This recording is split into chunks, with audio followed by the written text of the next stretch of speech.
the Rooney rule, which is like, I think it's the most ridiculous thing I've ever fucking heard. It's so the rule is, for everybody that doesn't know, the rule is when you're interviewing for a head coach, you have to interview at least one black guy, and then you're good. Any minorities. Oh, any minorities. Okay, so any minority, and then you're good. You've reached the qualifications of being able to hire a white coach.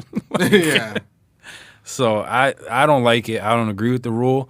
And for there to be such a lack of minority coaches in the league, you're not going to tell me that there are not qualified minority coaches out there.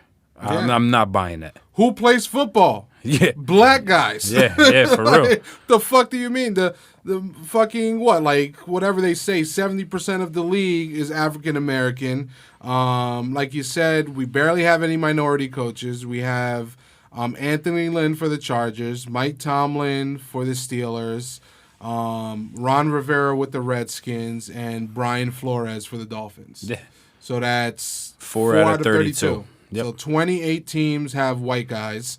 And my thing is, like, there's a problem when white guys have to make a rule to not be so one-sided. Yeah, because if not, who knows? There might only be Mike Tomlin and Ron Rivera. Yeah, or maybe not even that. Maybe Yeah. Mike Tomlin would have never gotten one, or Tony Dungy would have gotten a job or anything like that. Like, it's fucking ridiculous. We're in 2019, we're still doing this. Literally, white men have to write a rule for their other white friends to be like, stop being so goddamn white.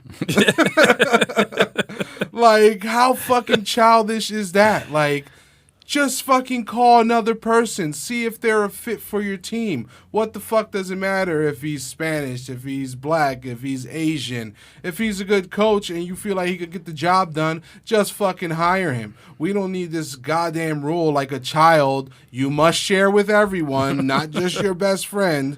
Like, holy shit, guys. Yeah, it's ridiculous, bro. And like you said, if you could help me win, I don't give a fuck. You could be a fucking female for all I care. If you can help me win, you're gonna help me. You're gonna get paid to do it. That's it, man. You get the shot, you get the chance. We see what you could do. If you suck, guess what? You're fired. Yeah, and I said 2019, 2020, and we're still dealing with this. Yeah, the new year is upon us, and it's still the same problems. Kaepernick still don't got a job. They're still running. They're still scared. Yeah, they're still scared. You should hire him. But it's, come on, bro. It's like, fucking sad, man. It's fucking so sad. I don't get it. Like I get it. I somewhat get it because, these older white guys just grew up in that era and, they just grew up that way and they just have this in their fucking mind. But you're a fucking billionaire. Stop acting like a fucking child because you don't want to hire a minority. So you have to bring one in and fake talk to him and give him a fake ass interview like the Cowboys just did with Marvin Lewis. They brought him in. Just bring him in and not say nothing to him. Just like you're just here for the rule. Like, Jerry's still busy. Hang on. But yeah, they bring in these minorities like Eric Bieniemy, who I think he just had an interview as well. And they just bring them in because they're like, oh, got to check off the minority off the list. But we're really not listening to them at all. And after that, we're going to invite 47 white guys and pick the best white guy. Like, fucking guys. Like, it's ridiculous, like I said, who plays football? The majority are black men in America that play football. Of course, there's great fucking all different types of players, but it's sad in a sport where the majority of the demographic is African American and there's barely any GMs or head coaches. We're finally in 2020, we're finally just getting over a black guy could be a good quarterback. Yeah, really. You can't win with a black quarterback. That was the perspective forever. Yeah, you can't win with a black running quarterback. No. That's the biggest sin. And fucking Doug Williams, he wasn't a running quarterback, but he won it back in the day with the Redskins in the 80s. And we're still on this shit. Like, a motherfucker did it. Yeah, like, really. There's Warren Moon, who's in the Hall of Fame. Fucking Randall Cunningham, Michael Vick, Donovan McNabb. Like, great fucking quarterbacks who maybe didn't win a Super Bowl all the time, But fucking, there's a bunch of white guys that don't win Super Bowls all the fucking time. Yeah, there's more actually if you break it down. Yeah, there's more of them. But like you said, they come from that era, and not only that, now that they're billionaires, they're part of that club where how many black billionaires are there? Yeah, especially in their circle. You know what I mean? They just let Jay-Z like 1 foot in kind of thing. But yeah, because there's no black owners in the NFL. No. I know Diddy tried to buy Carolina. I know he was interested in it. He didn't. I don't know if he tried or not, but he was interested in it, and that fell through. And you ain't gonna tell me Diddy don't got the money. Yeah, the only minority I could think of is the Jaguars guy. Yeah, the Khan. But yeah, it's fucking ridiculous. It's the most bullshit rule.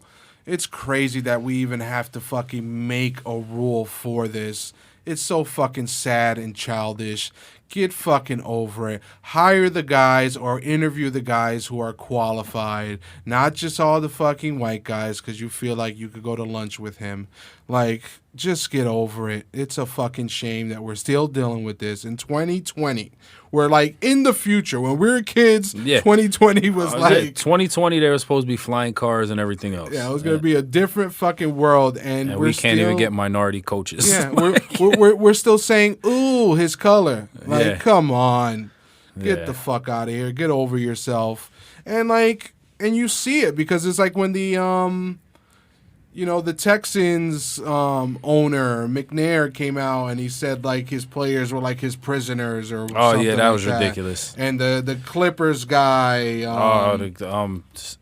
Sterling, Donald Sterling, who came out, this old ass guy, fucking making racist remarks. You see what type of wave they're on. And it's like, dude, you're that fucking rich. You own a fucking team, which is like so many people's dreams, and you still have the time for that fucking whack ass pettiness. Like, really? Yeah, I don't understand it. I never will, but you got to get over the Rooney rule.